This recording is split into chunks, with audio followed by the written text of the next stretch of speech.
Hi, my name is Brian Moulton, and I will be your professor as we study the Gospels of the New Testament. In our study, we will spend some time in each of the four Gospels, and we will discover together how important it is that God provided us with this kind of quadrascopic look at the life of Christ. Because each of the writers of the New Testament Gospels makes his own unique contribution to telling the story of the life of Christ, the words and works of Jesus Christ. We'll find that Matthew is writing predominantly to Jews and explaining to Israel what happened with the Christ event. Jesus came, he presented this kingdom. The nation of Israel rejected that kingdom. Jesus then rejected the nation of Israel and said he would be building his church in the inner Advent period. But the promise still remained that Jesus would come again and then at his second coming establish the kingdom in Israel. Jesus also is the subject of Mark, in which Mark writes a far briefer version of the life of Christ than Matthew or Luke. But Mark seems to be writing a bit of a discipleship guide on the life of Christ.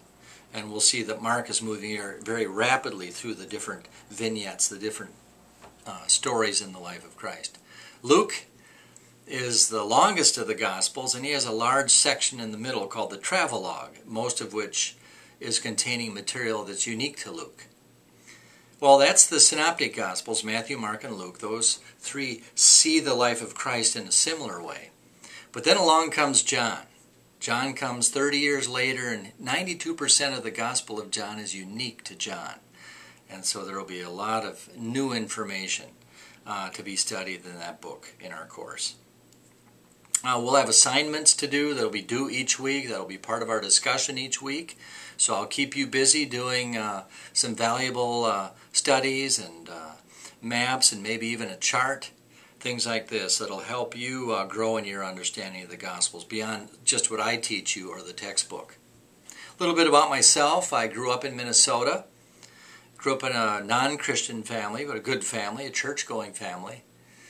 But I became a Christian at age 21 at the University of Minnesota, and I would say my life changed drastically from that moment. And I realized within a few months of my coming to Christ as my Savior that I wanted to go into ministry, study the Bible, get more training. So I went to Christian college, met a fine young Christian woman, and we married, and then moved to Dallas, Texas, where I then studied for 9 years at Dallas Theological Seminary. Came out of Dallas with a PhD in Biblical Studies, and the Lord moved my young family then to Nebraska, where I enjoyed many years serving as a pastor and preaching and working with people and raising my very young children.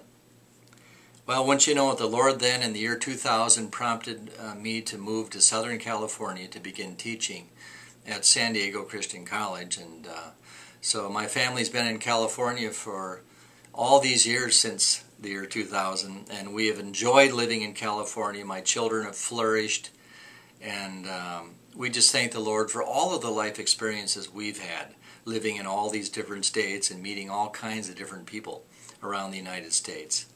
I've been praying for you already. I'm excited to meet you when our class starts, to get to know you, get to know who you are, to work with you in the homework and the assignments and all the aspects of a good college classroom. And I'm praying that we'll get off to a good start together very soon.